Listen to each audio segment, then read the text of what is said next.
Perfect. All right. I hope you all can see my screen. But yeah, thank you for meeting with us today. We're here to discuss the Colorado Energy Office's Clean Air Program and provide an overview of the key offerings through the Clean Air Program, discuss how members of Recycle Colorado might benefit from available funding opportunities, and how we can get the word out and reach all of your members.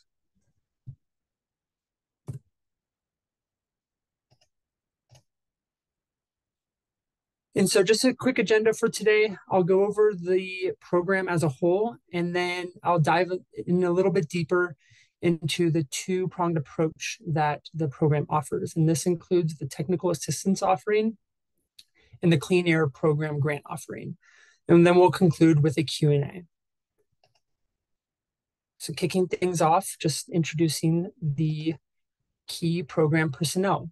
So I can pass the mic to the folks from the Colorado Energy Office, just briefly introduce themselves. We can start with Will. Morning, everyone. Thanks for joining or listening in. My name is Will Manis. I'm the Senior Program Manager here at the Energy Office. What that means in practice is I focus on our industrial decarbonization program offerings.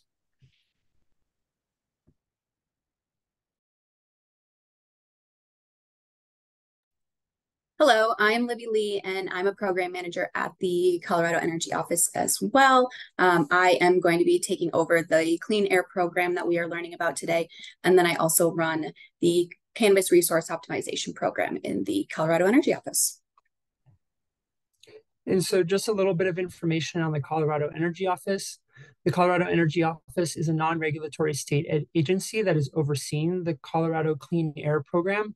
And CEO advises and coordinates state energy policies with a focus on energy efficiency, renewable energy, and sustainability, really to drive Colorado's transition to a cleaner energy future.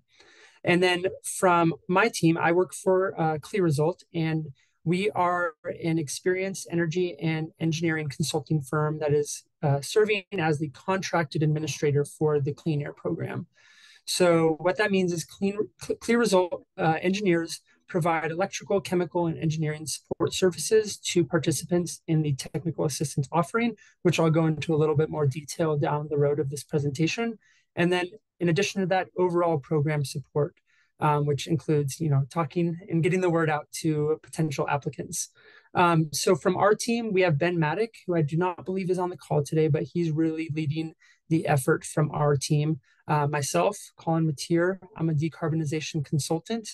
And then I believe that the other person on our team is Nathaniel Dungy, who is on this call today. Nate, if you want to just introduce yourself, you're welcome to. Yeah, appreciate it, Colin. Yeah, my name's Nate Dungy. I'm a program analyst on the Clear Result team and excited to show you what we have to offer today.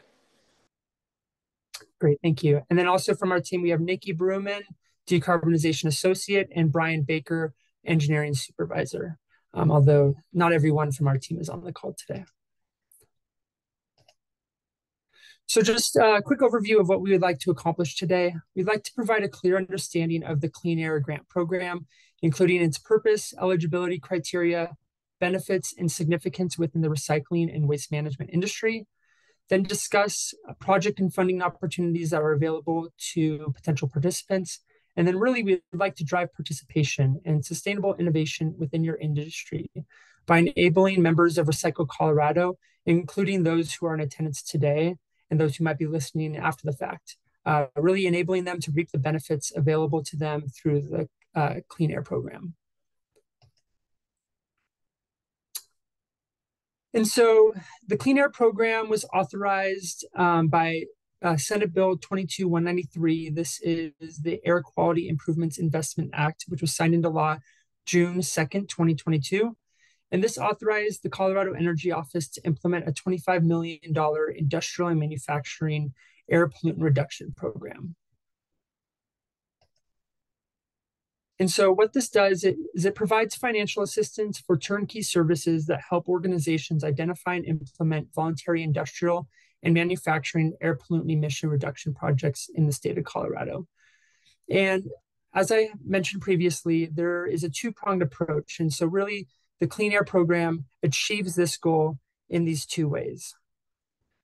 So here you can see how this is organized. On the left, we have the technical assistance offering, which is focused on project identification. So this is where, through the service, participants will receive a emissions assessment, which I can dive in a little bit more into.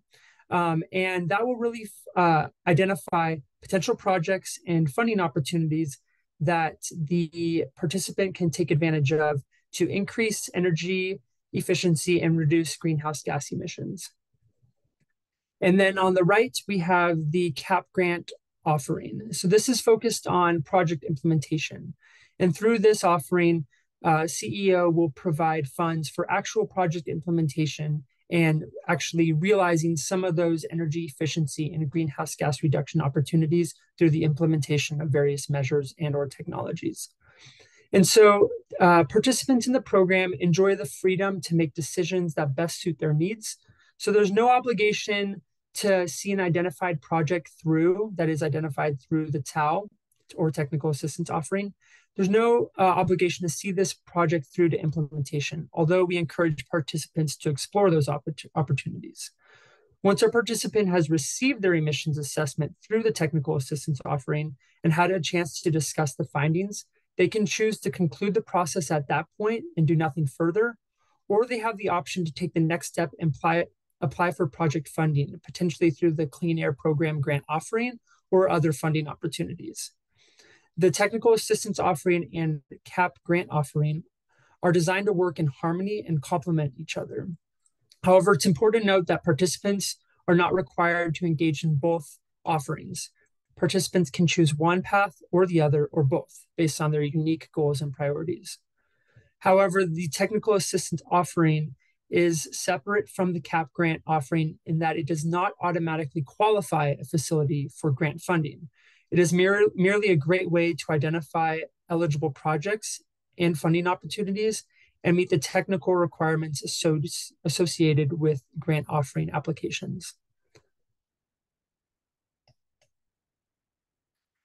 And so just briefly, I'd like to touch on eligible applicants. The program is really set up to benefit industrial and manufacturing operations. And so for businesses with their NAICS codes beginning with 21, 31, 32, or 33, those entities are eligible for this program. That includes the technical assistance offering and the CAP grant offering. So within your industry, I would imagine probably within the realm of 31, 32, and 33, those NAICS codes, and then private entities, local governments, and public and private partnerships that meet those criteria are eligible.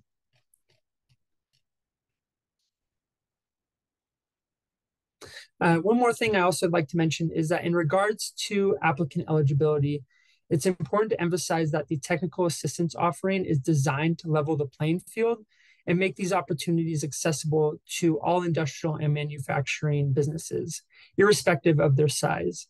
So while larger enterprises might have the financial resources for the engineering assessments or emissions assessments, the technical assistance offering ensures that businesses meeting the basic NAICS codes eligibility criteria, regardless of their size, have the opportunity to benefit. And I'll also mention that the Colorado Energy Office is accepting applications for the technical assistance offering on a rolling basis. Therefore, the technical assistance offering is a non-competitive funding opportunity as long as applicants meet the eligibility criteria. In regards to the CAP grant offering, that is a competitive funding opportunity. So there's a number of benefits that participants can realize through participating in the program. They will receive a heavily subsidized facility assessment to identify energy inefficiencies and greenhouse gas reduction opportunities. And this is done by benefiting through state funds to get that emissions assessment, but then also potentially implement those projects that are identified. And through that participants have the opportunity to save energy costs and improve their margins. And they can be a part of the state's transition to a carbon neutral future. And many entities themselves actually have their own internal goals for sustainability. So this is a great way to leverage some of these public funds and funding opportunities to meet some of those goals. So I'll be jumping into the technical assistance offering specifically. So as I mentioned, the technical assistance offering is funding for subsidized Scope 1 emissions assessment. So this examines all process-related energy inefficiencies and greenhouse gas emission reduction opportunities. It'll also identify available funding sources, such as utility rebates and state and federal grant programs. And then it'll also meet the technical requirements to receive funds through a variety of funding sources. And so this is important because many of these funding sources require a certain level of technical rigor to substantiate the funding request. You know, if you're asking for a new boiler, there needs to be that evidence and a study to really support that. And so this technical assistance offering meets that requirement for not only the CAP grant, but many other funding opportunities, whether it be through utility rebates or state and federal grant programs.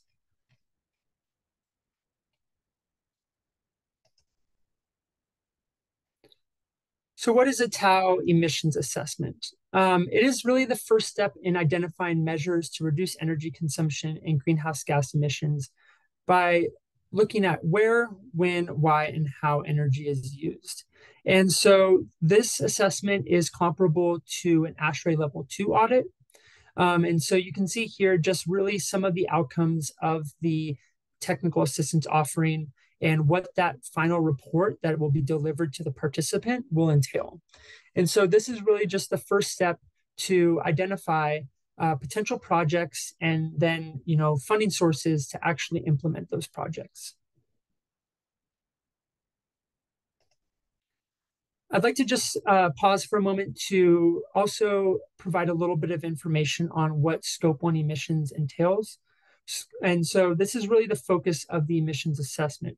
And so Scope 1 emissions are emissions that originate from sources within your organization's control or ownership.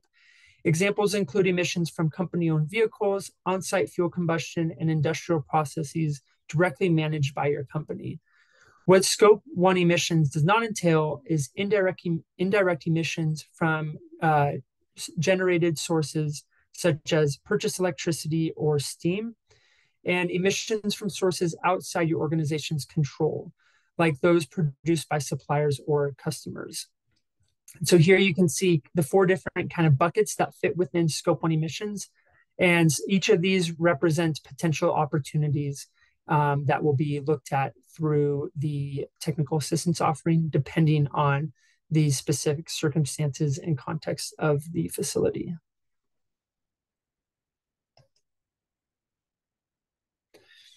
And so the Colorado Energy Office will provide cost coverage for the emissions assessment. And this will depend on a couple things. You can see on the left, we have cost coverage for organizations without net zero goals. So in this case, CEO will cover 70% of the assessment costs, while the applicant will be responsible for the remaining 30%. Now on the right, you can see that should the applicant have a publicly stated net zero goal, which aligns with or is more aggressive than Colorado's net zero goal by 2050, then the Colorado Energy Office will cover 100% of the assessment cost. So no cost to the applicant. And the next slide is going to provide more detailed breakdown of the emissions assessment costs. But I'd like to emphasize that no matter what the organization's natural gas usage is, organizations are eligible for the technical assistance offering, and Clear Result and CEO will help the applicants identify the criteria and applicable costs. So here you can see the different costs for the assessments, and they're really based off of the type of facility and the fossil fuel consumption that occurs annually at the facility. And so Clear Result and the Colorado Energy Office will evaluate applications for emissions assessments and determine the assessment costs based on those factors. Participants without net zero goals will be required to contribute 30% of the assessment costs, which you can see in the rightmost column, while the Colorado Energy Office will cover the remaining 70%, which is to the left. However, for organizations with net zero goals, CEO will cover 100% of the assessment costs, equal to the cost shown in the center column, and participants bear zero assessment costs. And so I'd like to just further emphasize that the technical assistance platform enhances affordability for these services. And so typically emissions assessments that are procured through other means can range in costs, and typically they're much greater than those that you'll see here because of not only Clear Result providing these services to for lower costs, but also because of the subsidy that the Colorado Energy Office is providing for applicants.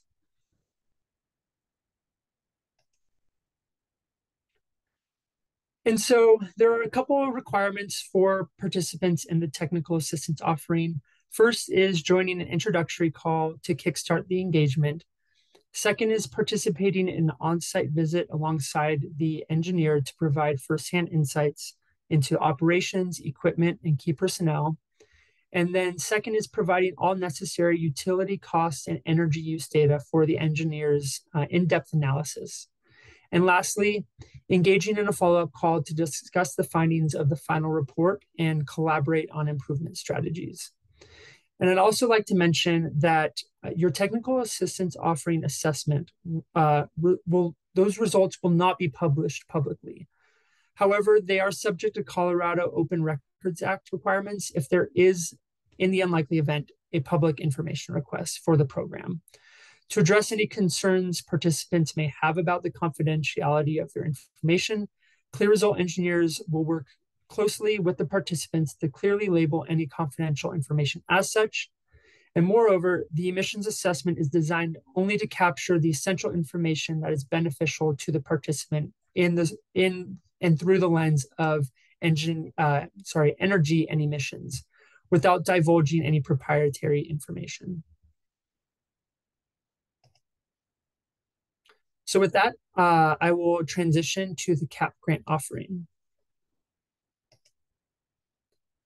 So the CAP grant offering is funding for voluntary industrial and manufacturing air pollutant reduction projects in Colorado. And again, this is looking at the implementation of those projects. CAP grant awards can range between $100,000 to $1.5 million, depending on the project type. And the program will run for a total of 6 years and sunset in 2028. The next funding cycle is expected to launch in January 2024. And I'd like to again emphasize that the CAP grant offering, those awards are established through a competitive evaluation. And so applications will be assessed alongside others, and the Colorado Energy Office will make award determinations for the strongest proposals.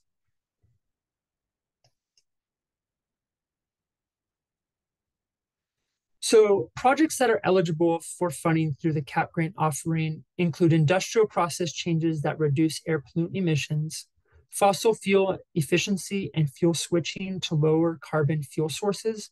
For example, upgrading a boiler to a more efficient model, or switching from coal to natural gas for process heating.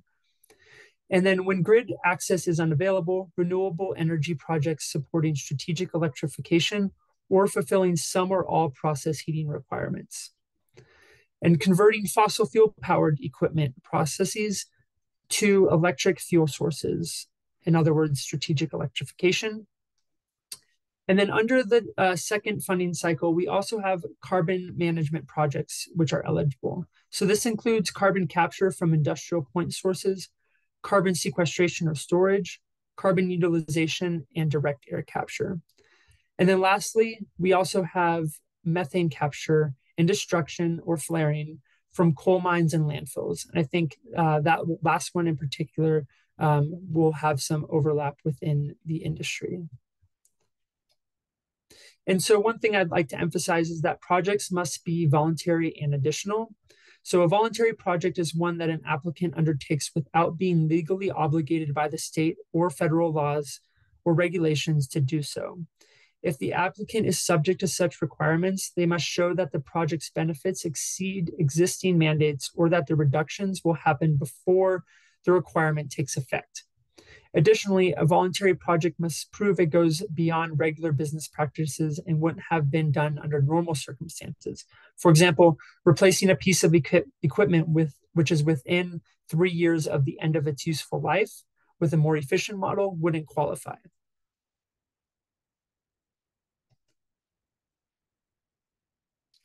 So we've been getting some questions from potential applicants and participants. And so here we have a couple of those frequently asked questions.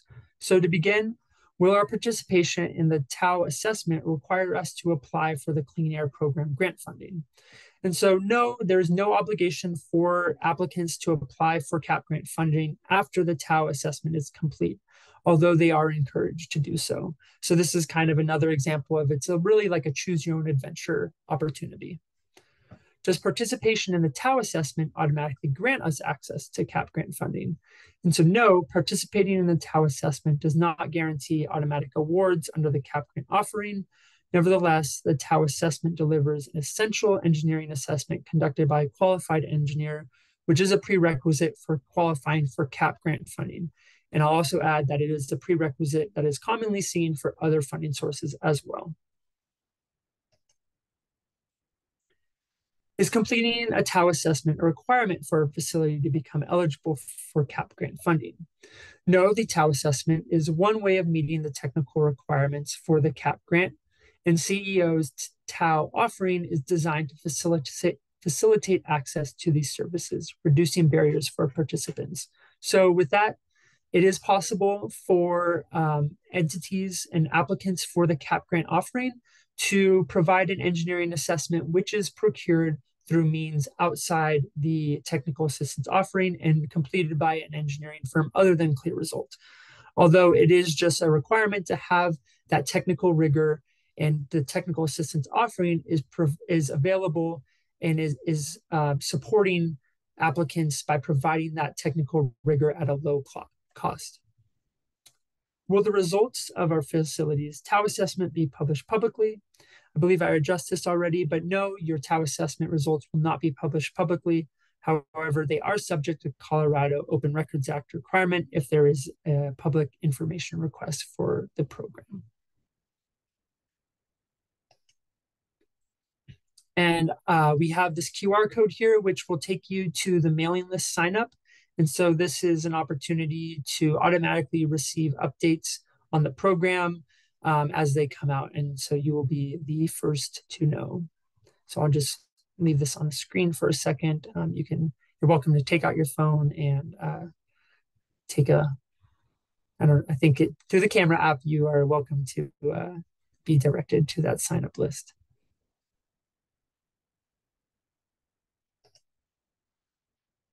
All right, well, with that, I'd just like to thank you, and we are welcome to open the floor to any questions that you all might have.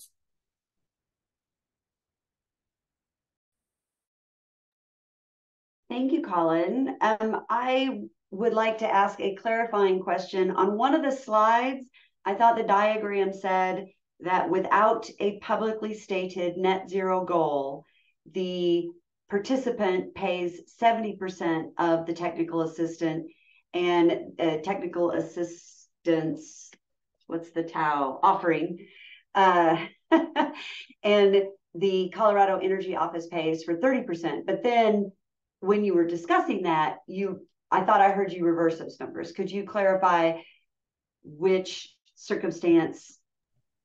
Yes, absolutely. Yeah, sorry if there was any confusion. For organizations without a publicly stated net zero goal, the Colorado Energy Office will cover 70% of the assessment cost, and the participant will cover 30%. And so if you could go back to the slide that had the different costs outlined on there, the costs that you are listing, are those commensurate with what an organization would expect to pay if they went outside of the Colorado Energy Office to have this technical assessment done? Oh, we have lost, you are muted. Are you all seeing my screen still? No. Okay, experiencing some technical difficulties. Always some sort of technical difficulty, right? Great. Well, let me navigate to that slide, and then I can share that. I apologize. All right. Are you all seeing that now? Yes. So, so I believe if I'm understanding your question correctly, you're curious to know whether the total cost in the center column is what entities would expect if they were to get this service outside of the technical assistance offering. Is that correct? That is my question, yes. And so that cost is actually even discounted just because through the agreement between Colorado Energy Office and Clear Result, we are providing those at a lower cost than what would typically be available. So typically you would see an even greater cost for those services than are represented there. So typically, for example, for the bottom row, you can expect something maybe for $27,000 for that level for an entity that is that large, rather than if in this case it would be $6,000 if the participant is receiving 70% of the cost coverage from Colorado Energy Office. Yeah, that's a great question. And I would just highlight that this is another way that CAP is trying to make sure that the grant offering is accessible to manufacturing facilities of all sizes. So if you're a small manufacturer, $27,000 for an energy audit can be quite expensive and could potentially be prohibitive for you applying for CAP grants. So since we're asking for a certain technical rigor to receive a grant, we wanted to make sure that that wasn't eliminating any smaller, medium-sized manufacturers that maybe couldn't afford the upfront costs of meeting those technical requirements. So just trying to level the playing field and make sure everyone has access to the grant offering. And earlier, in terms of the technical assistance offering and taking advantage of the 100% cost coverage if they have a publicly stated net zero goal, for these smaller industries, what qualifies as publicly stated?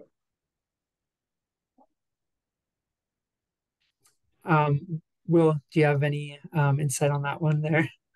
Yeah, I do. So even if it's stated on your website, any publicly available or a press release, anything that the public has access to and eyes on would meet that qualification. And could you all elaborate a little bit on, you were just on a slide, Colin, that had kind of do you have any examples of projects that would benefit from this? I know that one of the things we talked about earlier were if a landfill has methane that is escaping, that would be one example of an opportunity to take advantage of this program and get the funds needed through the grant program to install either methane capture or methane mitigation. Yeah, that's correct. So under the upcoming funding cycle, what was previously not eligible project type under the first funding round, methane capture is going to be an eligible project type in the upcoming funding cycle. So yeah, the implementation of technologies that capture the methane, and then through this also, I do believe that destruction or flaring is the means of kind of handling or taking care of that captured methane. That's great. Yeah, that's a great example, Colin. Also for other members, maybe not on this call, I think if you have a boiler or anything that uses natural gas to power your process, and you're looking to switch or become more efficient in how you're using that fuel, that would be eligible for grant funding as well. So a lot of different opportunities. Essentially, if you're using energy on site and you're not using it for transportation, it's probably eligible for grant funding. Thank you for switching to this slide, Colin. That's very helpful. And thank you, Will, for that explanation. To make sure I'm understanding it correctly, if I were a municipality and I've got older buildings that have less efficient heating systems, this is a program that might help my municipality overcome transitioning to a cleaner, more efficient heating system without having to bear the brunt of that entire investment. So for municipalities, if it's like a commercial building or an office building, we have separate programs at the energy office that you could find grant funding for. This is specific to industrial facilities. So when you think municipalities and industrial processes, you can think wastewater treatment plants or landfills in particular are probably the two best examples of how municipalities could access this particular program. But for folks looking at commercial energy efficiency or greenhouse gas reduction, the Energy Office does have separate program offerings. So please feel free to reach out to Colin, his team, or myself, will.manis at state.co.us, and I'm happy to direct you to those programs in particular. There's a lot of funding out there for a wide variety of different decarbonization project types, whether it's commercial, residential, or industrial through our office. So we want to make sure folks know about it, and I'm happy to make those connections. Well, I will pause for a moment and open up the floor to our other attendees. Are there other questions that anyone else would like to ask? Brandy, please. You. So in an earlier slide, excuse me, I can't remember which one. I think it was listed that the potential for fleet electrification could be an option for, and I don't remember if it was for the technical assistance part or the grant part. Can you guys let me know if I was understanding that correctly?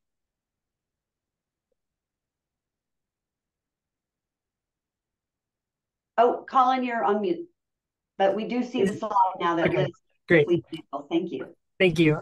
Yeah, so I believe this is the slide you're referring to. So this is just kind of showing what scope 1 emissions sources there are. So that does include fleet vehicles.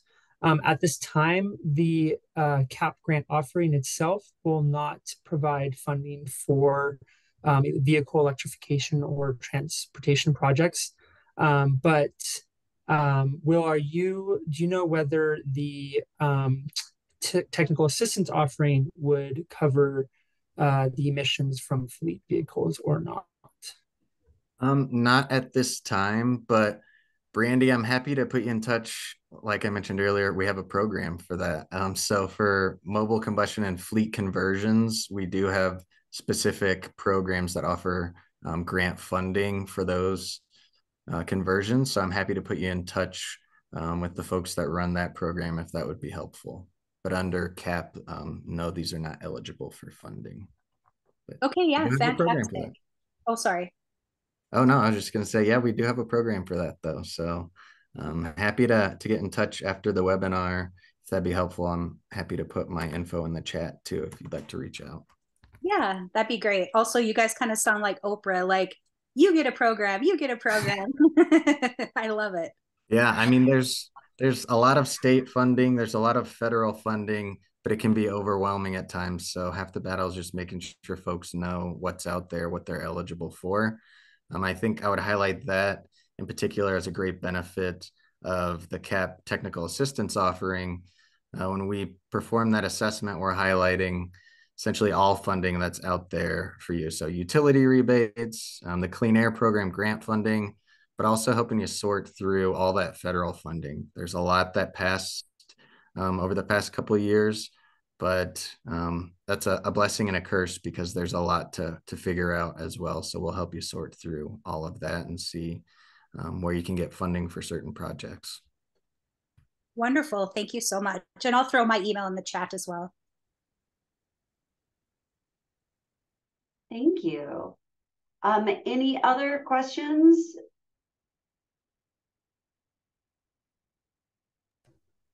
I would just be curious to know whether those who are in attendance, what opportunities, you all see, and if there is some overlap and applicability for this program within your operations.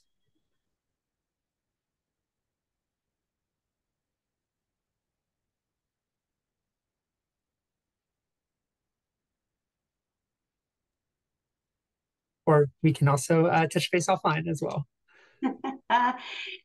We only have one representative from a company that runs a landfill on the line right now. So we will be sharing this out, and hopefully some of those folks will reach back out, because I think the landfill methane question will be relevant to a number of our members. And then we're going to share this with our business partners, which we also don't have any on the phone today, to see if they can take advantage of this, since it is very much focused on industrial processes. Yeah, to Liz's point, I'm so brand new to Republic that I took really good notes, and I'll be certain to share this with some of my colleagues that have been in the industry for far longer than me. So more to come. Great. And Liz, for those who are not on the call today, but you mentioned some of those other business types that are within your membership. Just for those who might be listening to this after the fact, are there any questions you think they might have that we can opine on and provide maybe a little bit of clarity? Or do you feel like we kind of touched some of those points already? I think we've touched most of the points, and from here, what I would ask folks watching this later is to approach your team with, this is something we would like to do. Would it qualify for this program? And then, as Will described, either yes, it qualifies and it can continue to work together, or no, but here's where you should look to address that particular need. I think the questions from here are going to be more specific, and I don't know what those questions exactly are going to be. So we thank you for sharing this with our membership, and we will be sharing this out along with your contact. Is that the most appropriate contact, Colin? Who do we want to direct people to first? We actually have an email address for the program. Okay. It's CAP, C-A-P, assessments, ASSESSMENTS, at clearresult.com. And Clear Result is spelled CLEREAR, ESULT.com. Clear Result. So CAP assessment at clearresult.com. Thank you for putting that in the chat as well. Perfect. Unless there are any points you want to make or further questions? No, just want to thank you all for attending today, and I hope this is the start of some good collaboration, and hope to see some applications come through from you all. So thank you. We do too. Thank you so much, and I appreciate you taking the time today. Thanks for being here, everyone. Thank you. Thank you. Thank you. Thanks, everyone.